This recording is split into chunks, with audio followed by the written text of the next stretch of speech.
독일의 한 교회에서 이전과는 사뭇 다른 그런 예배를 드리게 되었습니다. 예배를 인도하는 목회자가 있었음에도 불구하고 항상 집례를 했던 목사님이 설교하고 예배를 인도했던 것이 아니라 인공지능 목사가 예배를 인도한 것입니다. 스크린에 수염을 기른 흑인 아바타의 모습으로 나와서 찬송을 인도하고 말씀을 읽고 설교를 하고 40분 동안 그렇게 예배를 드렸다라고 합니다. 대형 스크린에 나타난 AI죠. AI 목사님은 이렇게 시작을 합니다. 올해 독일 개신교 대회에서 최초의 인공지능으로 여러분에게 설교하게 되어서 영광입니다. 이거 사람이 써준 게 아닙니다. 인공지능으로 그렇게 설교문이 기록된 겁니다. 그리고 300여 명의 성도들에게 말씀을 전하기를 과거를 뒤로하고 현재에 집중하라고 권면하면서 죽음을 두려워하지 말라고 그렇게 말씀을 전했다고 합니다. 굉장히 놀랍죠. 이거 목회자가 원고를 써준 게 아니라고 제가 말씀을 드렸습니다. 그러면서 우리가 믿음을 지키기 위해서 꾸준히 기도하는 것, 그리고 하나님 앞에 나와서 예배하는 것, 그리고 무엇보다 예수 그리스도에 대한 믿음을 잃지 않는 것, 이것이 우리에게 있어서 너무나도 중요하다라고 말씀으로 강조했다라고 합니다. 참 놀랍습니다. 어떻게 사람이 원고를 써준 것도 아닌데 사람의 마음을 그렇게 읽으면서 설교를 할 수 있을까? 여러분, 우리나라에도 인공지능 기독교 서비스가 시작되었습니다. 주님 AI라고 하는 그런 사이트가 있는데 인공지능 목회 상담을 합니다. 그래서 제가 저의 고민을 터놓고 거기다 적어봤어요. 저 어떻게 해야 합니까? 성경적으로 답변을 줍니다. 그리고 여러분, 기도문도 써줘요. 거기서 성경 말씀을 제시합니다. 이거 누가 사람이 하는 게 아니라고 했죠? 인공지능이 하는 겁니다. 그러니까 여러분, 이제 목사한테 상담할 필요가 없는 그런 시대가 되었고, 성경 말씀도 제가 지금 성경 프로그램 사용하고 있는 것도 미국에서 만든 프로그램인데 굉장히 비싼 그런 프로그램입니다. 그런데 정말 놀라워요. 그런 프로그램 하나도 놀라운데 이제는 더 놀라운 인공지능 그런 목회자, 인공지능 신앙상담, 이 모든 것들을 할 수 있게 되었다. 이미 설교문을 비교해 보니까 사람이 쓴 것보다도 훨씬 더 아주 깊고 내용도 풍부한 설교문을 인공지능이 작성했습니다. 여러분, 앞으로 우리 삶의 많은 부분이 바뀌게 됩니다. 영상도 달라지게 되죠. 영상도 인공지능이 이제 만들게 됩니다. 우리가 이런 시대에 이제 살고 있고 앞으로 더 발전적인 그런 시대를 살아가게 될 것입니다. 그런데 아무리 인공지능으로 설교문을 쓰고 신앙상담을 하고 예배를 드린다 할지라도 여러분, 안 되는 부분이 있습니다. 제가 오래전에 미래에 없어지게 되는 직업들을 이렇게 쭉 봤는데 여러 가지 직종들이 있습니다. 이제 의사 선생님들도 고민을 좀 하셔야 돼요. 앞으로 이제 인공지능이 대체할 시대가 얼마 남지 않았고, 뭐 비행기 조종사는 이미 무인기들이 이렇게 나오지 않았습니까? 그런데 보니까 목회자는 없어지지 않아요. 그래서 여러분, 자녀들 다시 진로를 생각하셔야 됩니다. 목회는 인공지능이 대체할 수 없다. 그래서 목회자는 계속 있게 될 것이다 라고 하는 글을 오래전에 읽은 적이 있습니다. 왜냐하면 성령이 주시는 감동이 있는데 이거는 인공지능이 대체할 수가 없는 겁니다. 또 우리가 영적인 눈으로 보게 되는 성령의 역사가 있어요. 사람이 다 하는 것 같은데 아닙니다. 거기에는 반드시 성령의 역사, 하나님이 하시는 놀라운 일들이 있고 그 일들을 보면서 내 마음과 입술로 고백하게 되는데 그런 고백들조차 인공지능으로 대신할 수 없는 것입니다. 그리고 여러분, 복음을 전하게 될 때, 하나님의 말씀을 내가 읽고 증거하게 될 때 생명의 역사가 일어나게 되는데, 여러분, 아무리 시대가 발전해서 최고의 인공지능들이 개발된다 할지라도 그러한 부분들은 여전히 하나님께서 하시는, 하나님께서 일하시는 영역으로 남아있게 될 것이라고 저는 확신을 합니다. 여러분, 오늘 본문의 말씀도 단순히 인공지능으로는 흉내낼 수 없는 이 복음의 능력으로만 용감해진 사람들의 이야기가 오늘 말씀입니다. 여러분들도 살아가면서 매일 느끼는 그런 감정이겠지만 만만하게 생각되는 것이 하나도 없지 않습니까? 세상이 만만합니까? 사람이 만만합니까? 자, 만만한 게 하나도 없는 그런 세상. 그런데 여기에 사단의 속임이 있습니다.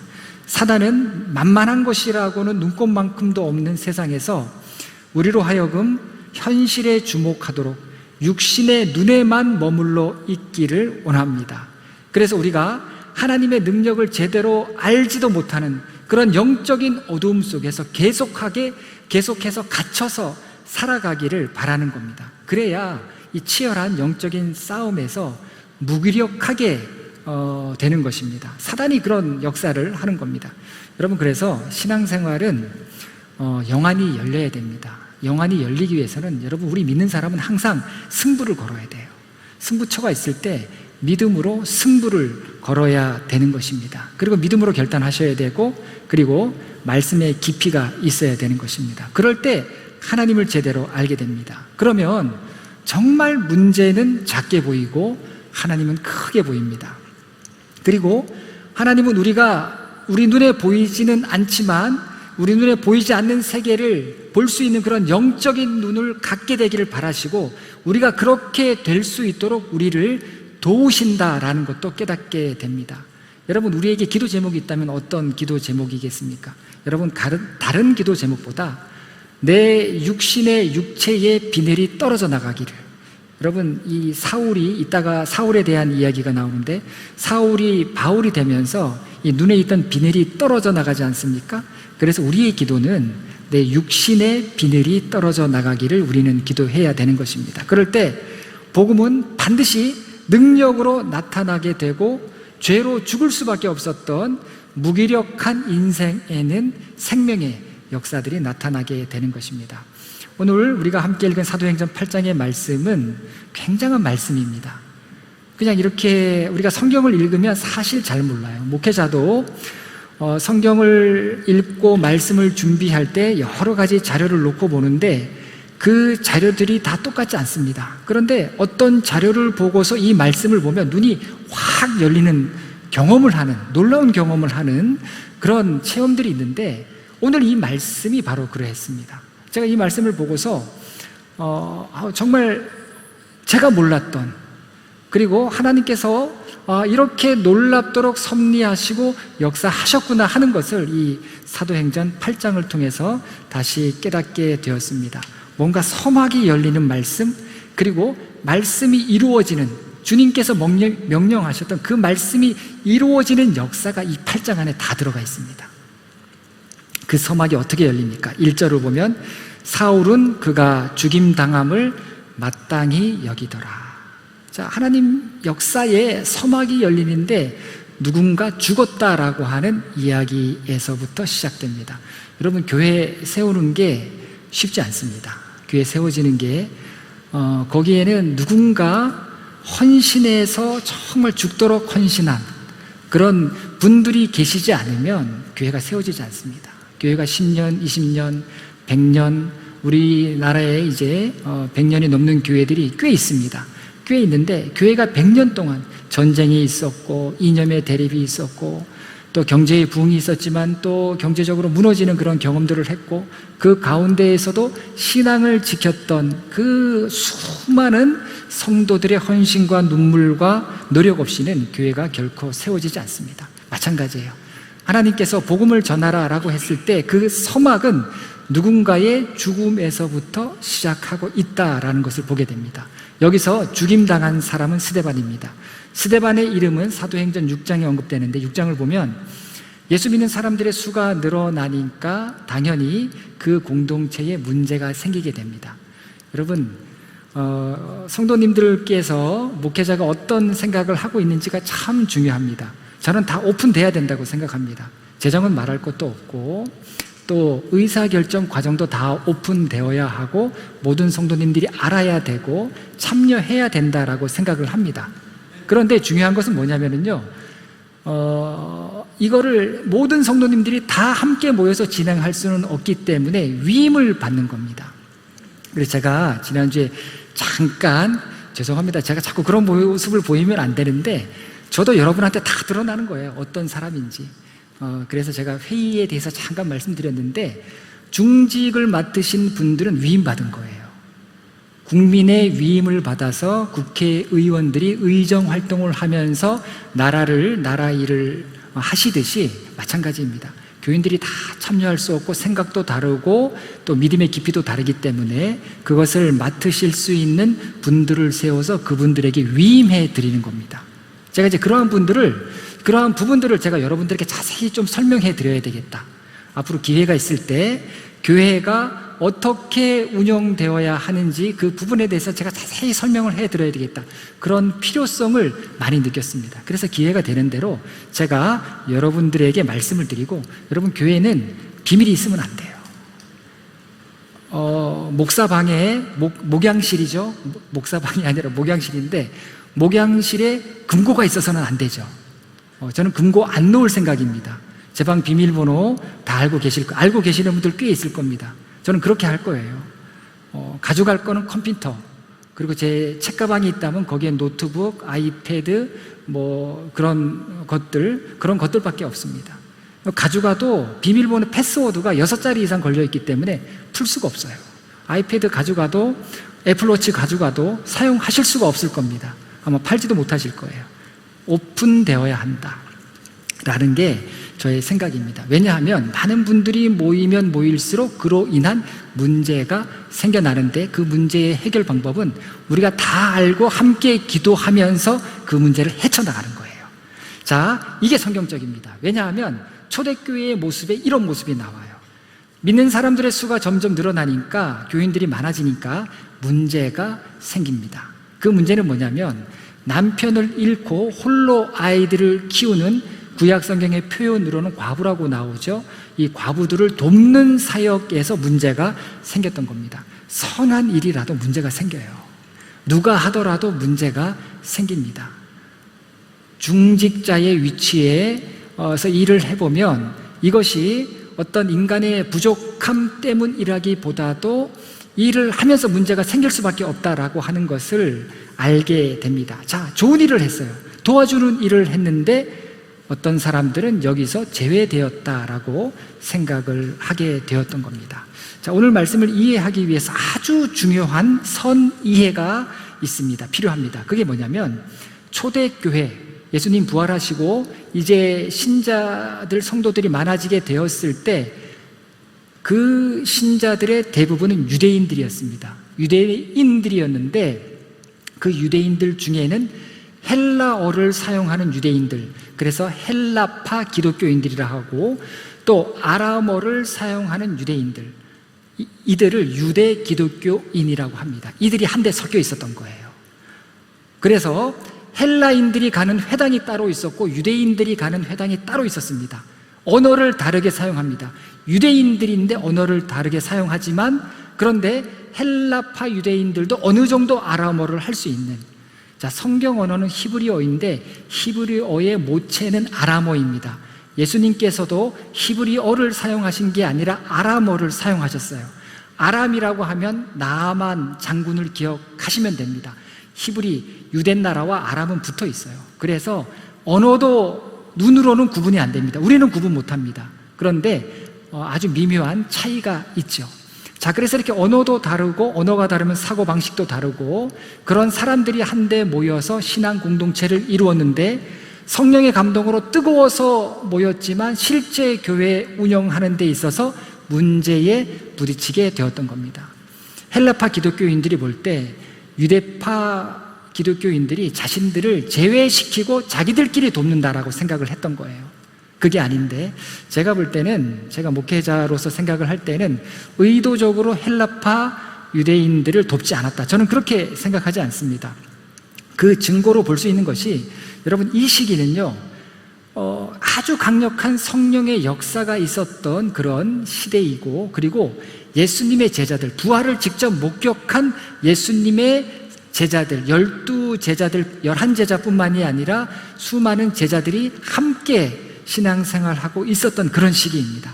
굉장히 순수했던 그런 시기이죠. 다만 사람이 하는 일이라 어떤 부족함이 있었던 것입니다. 자, 이렇게 문제가 생기니까 7명의 집사를 뽑아서 그들로 하여금 구제하는 일만 전담시키게 됩니다. 그래서 사도행전 6장 5절을 보면 온 무리가 이 말을 기뻐하여 믿음과 성령이 충만한 사람 스데반과 또 빌립과 브로고로와 니가노르와 디몬과 바메나와 유대교에 입교했던 안디옥 사람 니골라를 택하여. 자, 여기에 스데반의 이름이 처음으로 언급됩니다. 그리고 또 빌립이 언급되죠. 자, 스데반의 이름이 이렇게 해서 성경에 등장하게 되는데, 스데반 역시 헬라어를 사용했던 헬라파 기독교인이었습니다. 자, 그러면 왜 스데반이 복음으로 말미암아서 용감해진 사람이다 라고 그렇게 말할 수 있을까요? 자, 스데반은 사도행전 6장 7장을 보면 구제를 담당하는 집사였음에도 불구하고 이 자신이 받았던 복음에 대해서 증거하지 않고서는 배길 수 없는 그런 사람이었습니다. 그래서 말씀을 증거하게 되는데, 어디로 가서 말씀을 증거하냐면 헬라 유대인들이 모여있는 회당에 가서 말씀을 전하게 됩니다. 복음을 전하게 됩니다. 그런데 복음을 전하면서 자신도 유대인이지만 유대인이 유대인 자신을 숭배하는 것에 대해서, 그리고 유대교가 갖고 있는 허위의식과 거짓 신앙에 대해서 말씀으로 치기 시작했던 거예요. 유대인들이 생명처럼 여겼던 율법을 복음으로 맞선 것입니다. 마치 예수님처럼. 예수님이 안식일에도 미리삭을 잘라 먹지 않습니까? 이거는 유대인들에게서는 상상할 수 없는 일이에요. 이거는 정말 유대인이라면 절대 생명처럼 지켜야 하는 그런 법칙임에도 불구하고 예수님의 제자들에게 안식일날 배가 고프니까 미리삭을 먹게 했죠. 안식일날 병을 고쳐서는 안 되는데 절대 그런 일 하면 안 됩니다. 그런데 예수님께서는 그런 일 다 하지 않습니까? 복음으로 율법에 맞선 예수님처럼 이 스데반이 복음으로 예수님 이후에 그 시대 율법과 사람들에게 맞서는 것을 보게 됩니다. 자, 그렇게 복음을 증거하니까 당연히 반발합니다. 사도행전 6장 11절을 보면 유대인들이 스데반의 말을 듣고 격분하는데, 여기서 유대인은 바리새파 같은 율법에 충실한, 율법이 하나님이에요. 이들에게는 율법이 하나님입니다. 그렇기 때문에 율법을 범하는 일, 이것을 아주 못 참아하는 그런 사람들인데 스데반을 죽일 모의를 합니다. 그래서 여러분, 이 율법에 충실한 사람들 보세요. 이 율법 계명 중에 예수님께서 제일은 사랑이라고 얘기했는데, 이 사람들이 하는 일이 뭐냐면 사람을 매수하여 말하게 하되, 이게 사도행전 6장 11절에 나오는 겁니다. 율법에 내 이웃과 내 하나님을 사랑하라라고 되어 있는데, 사람을 매수해서 거짓 증거를 하게 하면서 스데반을 향해서 뭐라고 이야기하게 하냐면, 이 스데반이 모세와 하나님을 모독하는 말을 했다, 거짓 증거를 하게 했던 겁니다. 거짓 증인을 세웠던 거예요. 그래서 이 스데반을 잡아서 산헤드린 공회로 넘기게 됩니다. 거기서 스데반은 2차례 신문을 받게 되는데, 신문을 받으면서도 당당해요. 용감하게 복음을 선포합니다. 예수님께서 산헤드린 공회에서 하셨던 것처럼 복음에 대해서, 그리고 유대인들의 잘못된 율법 신앙에 대해서, 그들의 거짓된 율법 의식에 대해서, 잘못된 성품에 대해서 이 스데반은 적나라하게 복음으로 맞섰던 것입니다. 자, 그랬을 때 산헤드린은 이 스데반에게 죽음을 선고합니다. 예수님께서도 산헤드린에서 사형 선고를 받으셨죠. 자, 여기서 또 하나의 이해가 필요한 것이, 대부분 초대교회 예수를 믿었던 사람들은 유대인들입니다. 그리고 이들 중에 유대 기독교인들은 율법에 충실했어요. 아주 율법에 충실했던 사람이 있었던 반면에 헬라 기독교인들처럼 헬라 지역에서 태어났고 문화적인 영향 때문에 율법을 중요하게 생각하지만 율법이 말하는 의식에 대해서는 그렇게 중요하게 생각하지 않았던 사람들이 있었다라는 것입니다. 그러니까 이 스데반 같은 사람이 볼 때 같은 유대인이라 할지라도 이 율법적인 신앙, 그리고 바리새인 같은 사람들이 얼마나 복음과 대척되는 그런 삶과 신앙을 살고 있는지 이 스데반 눈에 다 보였던 겁니다. 결국 스데반은 그들에 의해서 사형을 선고받고 밖에 나가서 돌에 맞아서 순교를 하게 됩니다. 자, 그리고 그 자리에 누가 있습니까? 오늘 본문을 보면 사울이 나오죠. 사울이 바로 그 자리에 있었던 겁니다. 여러분, 이렇게 되는 거예요. 스데반이 헬라어로 복음에 대해서 이야기할 때 사울도 그 자리에서 헬라어로 이야기하는 스데반의 이야기를 다 들었다, 이렇게 생각할 수 있는 거예요. 왜냐하면 사울의 고향도 길리기아 지방 다소예요. 헬라 출신입니다. 헬라어에 능통했어요. 그렇기 때문에 이 사울은 스데반을 주시했을 겁니다. 그리고 회당에서 사내들인에서 말하는 모든 것들을 이 사울은 다 듣고 그의 주도하에 스데반을 죽였다라고, 그렇게 이 성경 이야기를 통해서 우리는 알 수가 있는 것입니다. 사울이 스데반의 죽음에 크게 일조했던 것입니다. 스데반이 정말로 자기가 사내들인에서 그렇게 말하면, 그리스도의 복음에 대해서 선포한다면 죽임을 당할 수 있다는 것을 알면서도 말씀을 선포했고, 그리고 예루살렘에서, 비록 회당이다 할지라도 예루살렘에서 유대인들의 율법의 잘못된 부분에 대해서 이야기한다면 유대인들이 가만히 있지 않을 것이다 라는 것을 알면서도 그는 용감하게 믿음으로 복음을 선포했던 것입니다. 자, 스데반은 구제를 담당했던 집사라고 했어요. 말씀 선포 이렇게 안 해도 돼요. 목숨을 걸면서 말씀 선포할 일이 없고, 스데반은 그냥 구제하는 일, 도와주는 일만 잘하면 되는 사람이었지만 그는 그에게 하나님께서 부어주신 뜨거운 마음으로 복음을 전했고, 그리고 복음을 전했을 때 그는 순교까지도 두려워하지 않는 마음으로 선포했던 것입니다. 이 용기가 대단한 거예요. 복음으로 용감해진 스데반의 모습을 보게 됩니다. 여러분, 그래서 우리가 무장해야 됩니다. 영적으로 무장해야 된다라고 했을 때 그 무장은 말씀의 능력에서 나옵니다. 저는 첫 번째는 말씀의 능력에서 나온다고 믿어요. 예, 그리고 기도입니다. 예, 많은 성도님들은 말씀을 접할 기회가, 또 말씀을 읽고 또 해석하고 이러는 부분에 어려움이 있어서 기도의 신비한 능력에 빠질 수 있는데, 저는 반대라고 봅니다. 말씀의 능력 가운데 기도가 더해져야 되는 거예요. 그래야 그 기도가 잘못되지 않습니다. 기도의 은사가 있다라고 하면서 마치 무당처럼 그렇게 살아가는 사람들 굉장히 많습니다. 점치듯이 그렇게 살아가는 사람들 굉장히 많습니다. 그래서 말씀이 뿌리가 되고 중심이 되고 그 다음에 기도가 있을 때 거기에서 복음의 능력이 나오게 되는 겁니다. 자, 스데반의 죽음은 이제 예루살렘에 있던 믿는 자들을 박해하는 일로 번지게 됩니다. 본문 1절을 보면 그렇게 되어 있죠. 그날에 예루살렘에 있는 교회에 큰 박해가 있어 사도 외에는 다 유대와 사마리아 모든 땅으로 흩어지니라.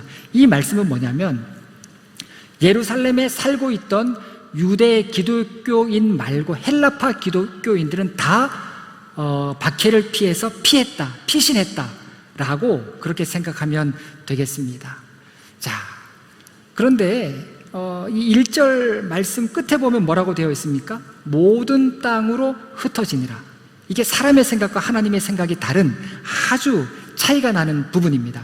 여러분, 그래서 우리 믿는 사람은 우리에게 일어난 일을, 그것이 문제라도, 그것이 어려움이라도 우리에게 일어난 이 일을 믿음으로 해석할 수 있는 능력이 있어야 돼요.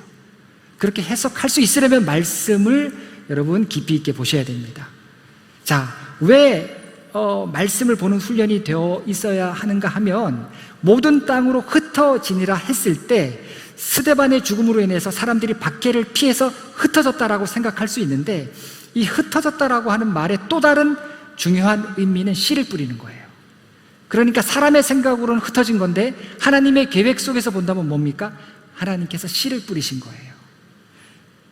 자, 하나님께서 한 사람 한 사람을 흩어지게 하셨지만 결국 하나님의 생각과 계획은 씨를 뿌린 것이다. 본문 4절에 보면 그 흩어진 사람들이 두루 다니면서 복음을 전했다.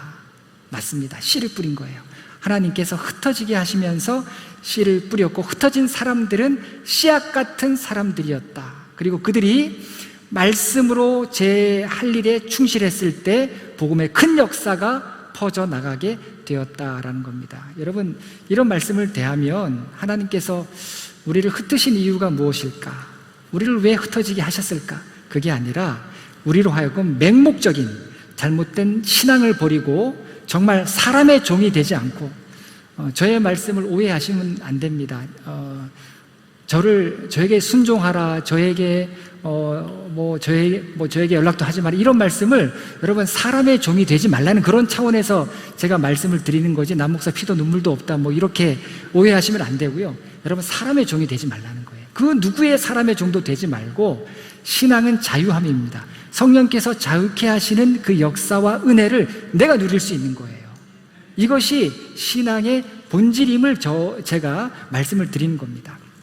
자, 그래서 사람의 종이 되지 않고 하나님의 교회를 잘 세워가라라고 하는 그런 사명을 우리에게 주셨다라고 우리는 이 말씀을 통해서 생각할 수가 있는 것입니다. 그래서 하나님께서 우리를 씨앗으로 생각하셔서 이곳에 우리를 뿌렸다면, 여러분, 지금부터 우리의 책임이 있습니다. 자, 목회자의 생각을 아는 것이 중요하다라고 했는데, 저는 책임을 중요하게 생각하고, 책임이 없이는 그 어떤 변화도 없다라고 생각을 합니다. 어떤 책임이 있겠습니까? 좋은 열매를 맺어야 할 책임이 있다라는 겁니다. 여러분, 그래서 우리 모두가 성장해 가는 거예요. 저는 목회자로서 여기에서 이 골고다 언덕에서 성장을 해야 되고, 여러분들은 또 성도로서, 우리 모두가 다 성도죠. 우리 모두가 다 이곳 골고다처럼 여기는 이 곳에서 우리가 신앙 성장을 이루어 가야 한다라는 겁니다.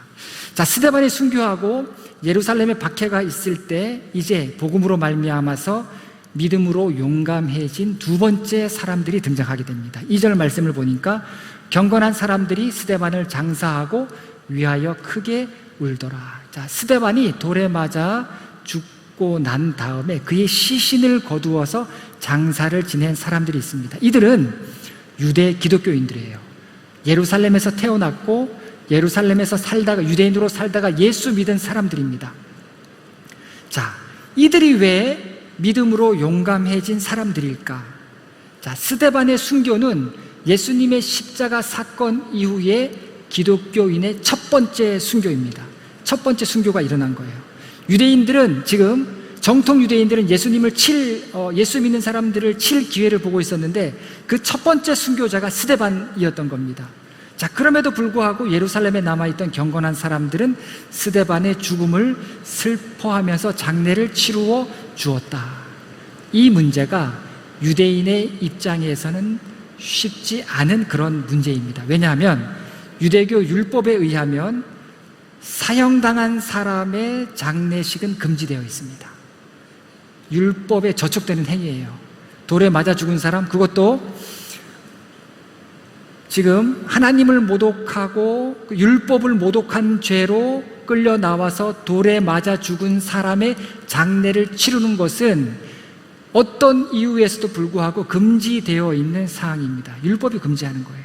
그런데도 불구하고 경건한 사람들, 여러분, 그래서 믿음이 있는 사람들을 통해서 하나님께서 교회를 세워가십니다.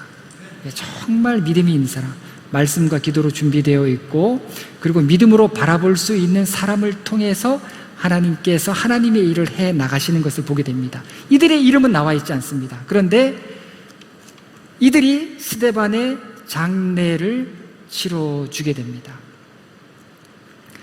자, 하나님을 믿는 그 믿음을 통해서 하나님께서 스데반의 장례를 치르게 하시는데, 이들은 율법으로도 어떻게 할 수 없는 이들, 사람도 두려워하지 않는 이들, 그런 사람을 통해서 스데반의 장례를 치르게 하면서 다시 한번 흩어진 사람들 가운데 그럼에도 불구하고 예루살렘에 남아서 믿음을 지키고 또 복음의 능력으로 살아가는 그런 믿음의 담대한 사람들이 있었다라고 하는 것을 우리는 이 본문을 통해서 알게 됩니다. 여러분, 이 비가 많이 오니까 설교도 안 되고 듣는 분들도 마음이 심란하고, 저는 저대로 힘들고 여러분은 여러분들대로 걱정이 되고, 이럴 때는 찬송하고 박수치면서 기도해야 되는데 이 설교 소리도 빗소리에 먹혀 들어가는 것 같아요. 여러분, 두려워하지 마시고, 이럴수록 우리는 담대한 마음으로, 오늘 주제가 복음으로 용감해진 사람들 아닙니까? 뭐 비가 온다고 우리가 두려워하겠습니까? 예, 마이크가 전달 안 된다고 뭐 이 말씀이 우리에게 안 들어오는 거 아니지 않습니까? 예, 그래서 저도 보니까 힘든 것 같아요. 힘을 냅시다. 자, 그래서 여러분, 이 스데반의 장례를 치루어 주었다? 이거 그냥 할 수 없는 일이에요. 보통 믿음이 아니고서는 할 수 없는 일입니다. 자칫 자신들도 죽을 수 있고 자신들도 유대 사회에서 왕따를 당할 수 있는 그런 일임에도 불구하고 믿음이 있었던 경건한 사람들을 통해서 하나님께서 이 일을 이루셨다라는 겁니다.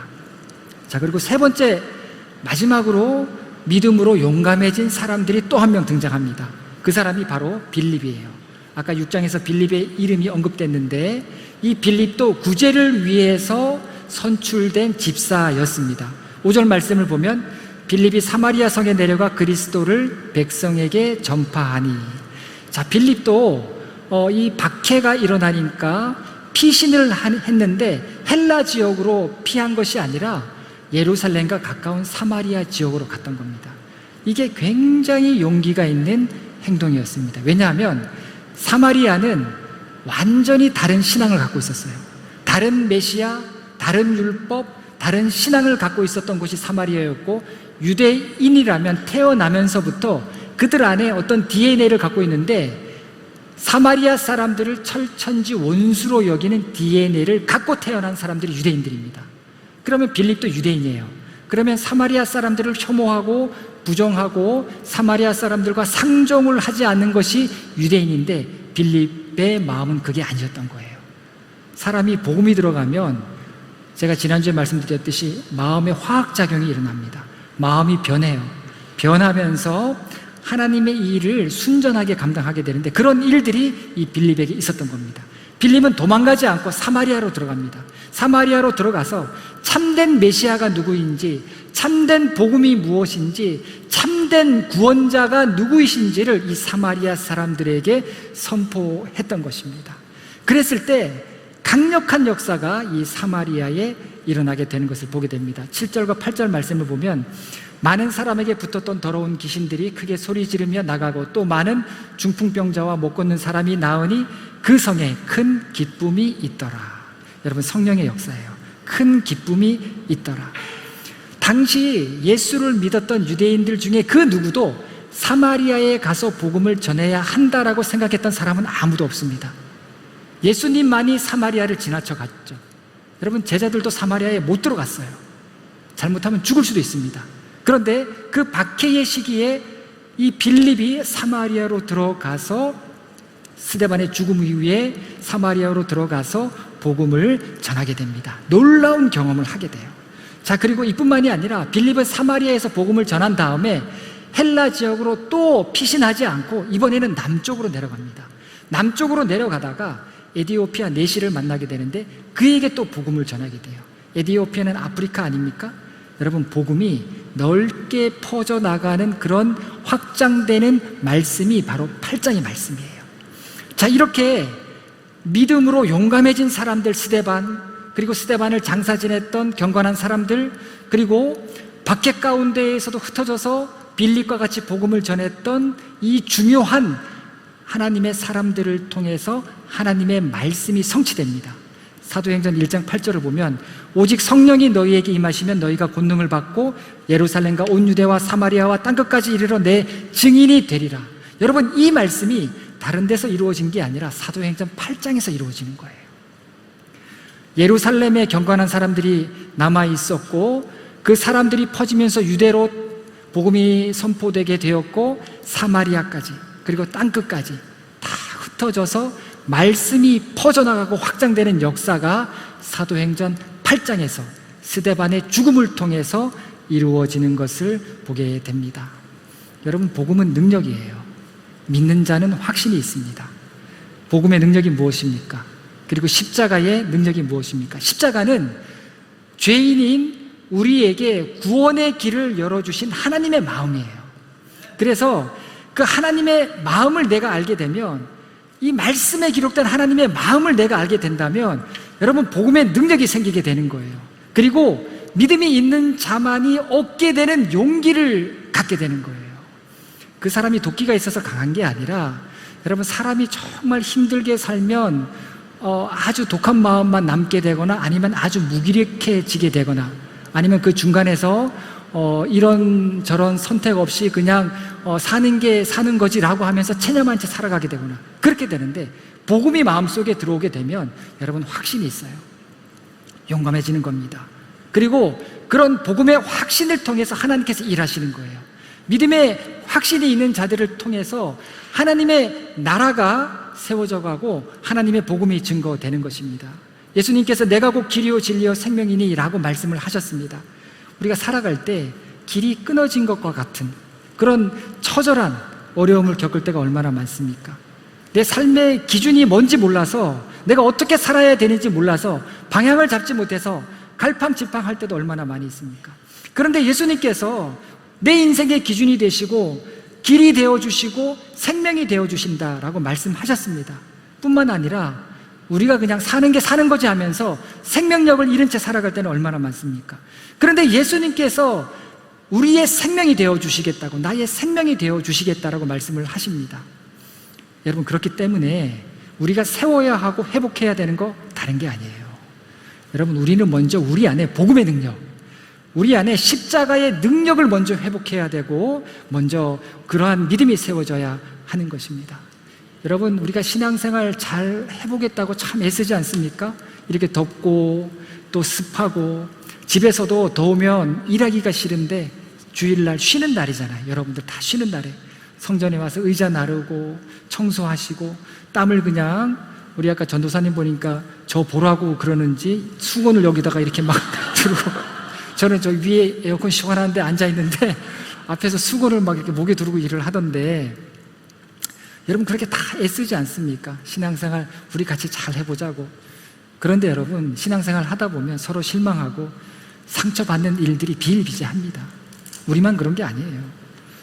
여러분, 상처를 받는다, 영적으로 미성숙함의 특징이 상처를 주고받는 거예요. 그러면 저도 미성숙하고, 여러분들은 저보다 더 성숙하시지만 저도 미성숙하고, 어쩌면 우리 가운데 만연되어 있는 영적인 모습이 미성숙함이 아닐까 하는 생각을 하게 됩니다.